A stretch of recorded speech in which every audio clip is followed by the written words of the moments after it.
Alright, so I just saw The Blair Witch, which is directed by Adam Wingard, who also did Your Next, which I really liked. But we're not here to talk about Your Next, we're here to talk about Blair Witch.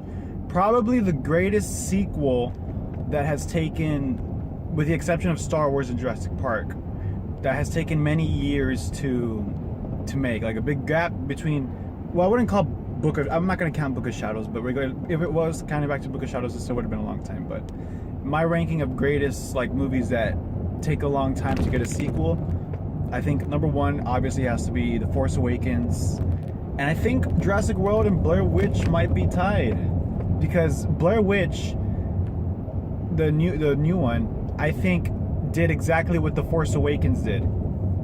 And what I mean by that is The Force Awakens is pretty much A New Hope, but in my opinion, I think The Force Awakens did A New Hope better than A New Hope did A New Hope. And I think Blair Witch did a Blair Witch Project better than a Blair Witch Project did a Blair Witch Project. Which is a good thing. Like, I don't mind. Some people are like, oh, it's not original. People, they did the exact same shit happens. Well, yes and no. Like, they get there because of a different reason, but some similar things happen, but they're at a much grander scale, but at the same time still feeling self-contained, which is a good thing. There's some different things that I didn't know would happen, but that did end up happening. Like, I didn't know, like, the witch, they show the witch able to do different things, which I think is an amazing thing, because I wouldn't want to see her doing the exact same stuff like always. But what I liked about this one is you see the witch multiple times. Like, you don't see her like full on, but you see like glimpses of her many times. And what I thought was insane was I didn't know that the sticks that look like a human, I thought they were just a representation. Oh, that means the witch was here, but they have meanings to them, which I didn't see coming. This is a spoiler video, so expect some spoilers here. There's a scene where the girl, she grabs one of the sticks and she breaks it in half, but then the girl that she was next to, her body just snaps in half. Like, if this is her body, it was just like that caught me really off guard, because I wasn't expecting that. Another thing that I think is interesting that they did is when they show the drone flying around, but I was really expecting them to be some pretty cool like aerial views of where they were at, which I had high expectations for. I was like, oh, okay, they're gonna do something like there's gonna be a one take, a one shot drone sequence, but the drone was there just to say, oh, look guys, they're lost, there's a lot of trees everywhere. But whatever, that's I was just expecting a lot of things to happen with the drone, because I saw that, oh, there's gonna be a drone scene, but whatever, that's okay. What I did like, what they did is that there's a lot of, what I like about them having, there's a lot of new technology that they use, and how you see them using it, like when you're looking at it with an eye of someone that actually knows what video looks like, the difference of video, it's interesting. There's a lot of, most of the characters, they have it looks like a Bluetooth headset, but it has a GPS, and there's like a tiny camera on it, so you get like a first person view of them just wandering around, even if they don't have a camera. But the quality is just decent. And then if you switch to the main girl, I think her name's Lisa. Yeah, Lisa, when she has her main camera, the quality is much better, because she has like a professional camera and shit. And then there's these two people that have like a YouTube channel that uploaded the original Blair Witch Project. They have a very old cheap camera, which I think is like, it's fine or whatever, but I like the reason why they have it. They have it, and then you just see the quality go kind of like kind of bad, which is not a bad thing, because it made the movie look like the original Blair Witch Project because of the quality. You know how the quality from like 1999, the cameras weren't as they are today, and that camera that they used was similar to that.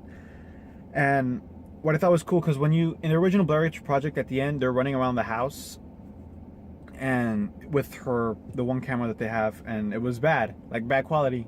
And the girl, she ends up getting that other, I forgot, the guy with the YouTube channel's camera, and it has that quality, the same feeling of going around a house. So yeah, I'm gonna give Blair Witch 7 out of 10. I feel very comfortable with that, and I really enjoyed this movie. It scared the shit out of me, and I think you would too. The Blair Witch honestly had one of the best sound mixing and sound editing I've ever heard in my life. Like, I know this is just tacked on after like what I just shot, but I was just thinking there's a lot of creepy sounds in there. Like, there's a scene where whenever something happens, like, you feel like the witch is a big person, because when someone's there, I know this is like a PS, but I'm just gonna say it. There's you hear big thumps like poof, poof, poof. And I was like, oh shit, something's like crazy. And I forgot to mention this gnarly death scene where this chick, she falls like from a very tall tree trying to get the drone. I was like, don't do that. But she it was one of the things that bothered me about the movie was the, I forgot her name, but it was the black girl, the girlfriend of the black guy. And she just falls, and you hear the body like more like mutilated. And what's his face? Mike or Peter? Oh, Peter's the black guy.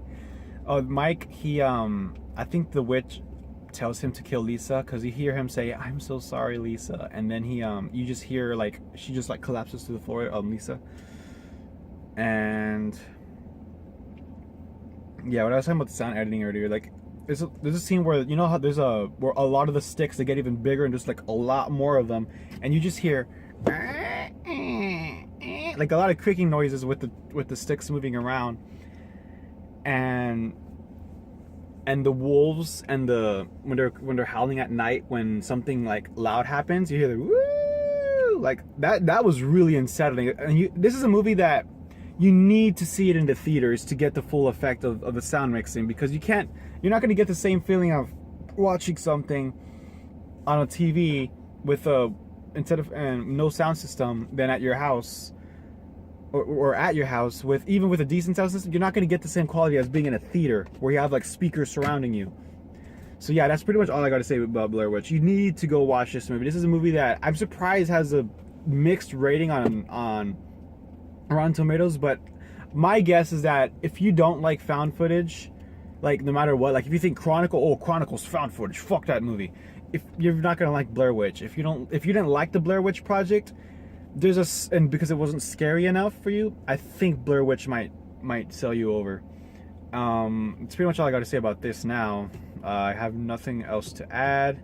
So yeah, Blair Witch, 7 out of 10. Go see it. I got really scared, and I think you will too.